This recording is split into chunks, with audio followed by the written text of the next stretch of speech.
For 3,000 standard cycles, the galactic compact taught the same lesson. It was etched into archives older than most living species, recited in lecture halls orbiting blue giants and dying red stars alike. It appeared in introductory xenohistory texts, in cultural primers, in mandatory orientation briefings for first-year students across 1,000 systems. Humanity was extinct, not defeated in some glorious war, not consumed by a cosmic catastrophe, simply erased by its own brutality. The official record claimed they were called Terrans, a short-lived, aggressive species from a volatile gravity well, prone to infighting, incapable of unity, dangerous, yes, but ultimately self-terminating. It was a neat story, clean, comforting, and like most comforting stories, it was wrong. The University of Cartel drifted along the outer spiral, its vast crystalline spires reflecting the light of a distant pulsar. It was one of the compact's oldest institutions, where future diplomats, archivists, and scholars were shaped into custodians of galactic truth. Truth, as the galaxy understood it. Professor Vrigg of the Valari stood at the center of Amphitheater 9, his long, iridescent mantle folding neatly around his form. His species valued memory above all else. They prided themselves on accuracy, on preservation, on never forgetting, which made what he was about to say all the more tragic. Hence, Vrigg concluded, his voice resonating through the chamber, the Terrans serve as a cautionary tale. A species that believed itself exceptional until its own nature proved otherwise.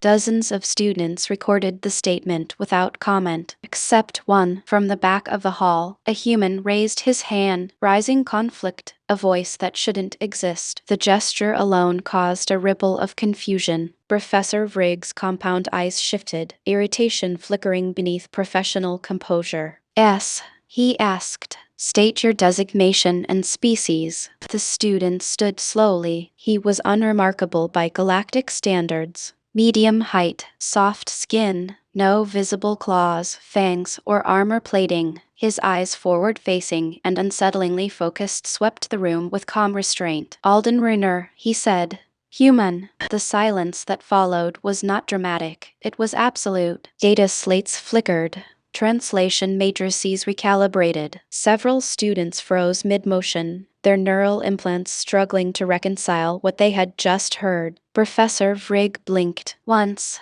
twice. That is not possible," the Valari scholar said carefully. "Humans are classified as extinct. Your file must contain an error." Alden shook his head. "No, Professor. The error is in the lecture."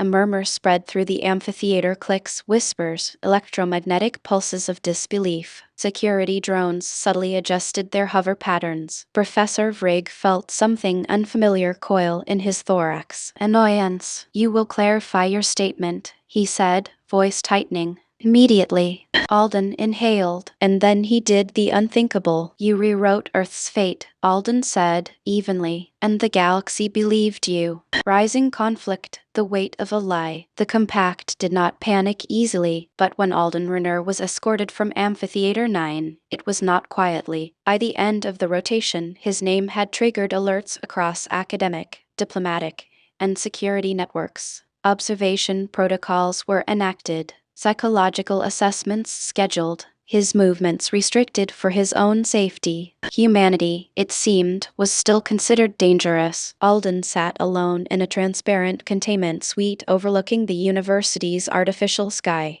He was not restrained. He did not need to be. They were watching him anyway. Professor Vrigg reviewed the archives that night with growing agitation. He had authored the most recent revision of the Terran extinction thesis himself. Cross-referenced sources, verified data chains, confirmed consensus. And yet, there were gaps, missing transmissions, abrupt archival terminations. Entire data clusters sealed under compact authority, stamped with classifications older than current law. Had they always been there, or had he simply never looked closely enough? When the door chimed, Vrigg did not look up. "I told them not to disturb me." "They didn't," came a soft, melodic voice. "I did." Dahlia Shavin of the Valari stepped into the chamber, her posture hesitant. She was a second-year xenohistorian, brilliant brilliant, curious, and dangerously open-minded. You've heard the rumors, she said. Frigg exhaled slowly. Yes.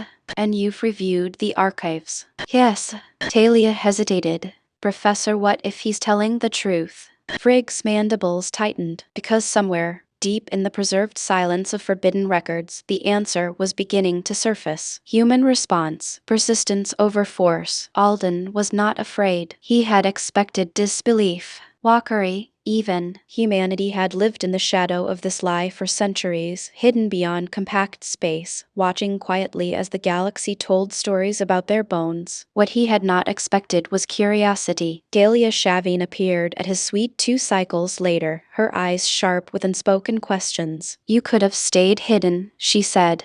Why reveal yourself now? Alden smiled faintly. Because lies grow heavier the longer they're carried. Together, they began to dig. What they uncovered was not malice, but convenience. Centuries ago, during the Compact's fragile formation, humanity had refused to submit its military technology for oversight. Not out of arrogance, but caution. They had seen alliances fracture, promises decay. The Compact responded with fear. A single conflict, a single misinterpreted transmission, a single scholar long dead now had labeled humanity irreconcilable. And when humans withdrew beyond mapped space, the galaxy chose the easier truth. They destroyed themselves. Alden didn't rage against the lie. He documented it, presented it, line by line, fact by fact. Climax, the moment of reckoning. The emergency convocation filled the grand forum, representatives of 100 species watching as Alden stood alone at the center. Professor Vrigg addressed the assembly, his voice unsteady. We were wrong, he said.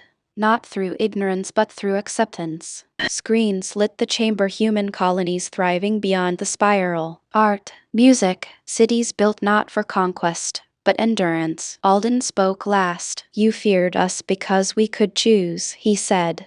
Violence, yes, but also restraint, unity, mercy. Silence followed. Then something unprecedented occurred. The Compact listened. Resolution. What it means to be human. The Terran extinction thesis was formally rescinded. Ambassadors were dispatched. Orders reopened. History rewritten not by force, but by truth. Professor Vrigg resigned his chair and took a new role, student. And Alden Raynor, he returned home, because humanity had never needed the galaxy's permission to exist, only its honesty. And for the first time, the galaxy understood what it truly meant to be human. If this story moved you, subscribe for more human stories from the stars.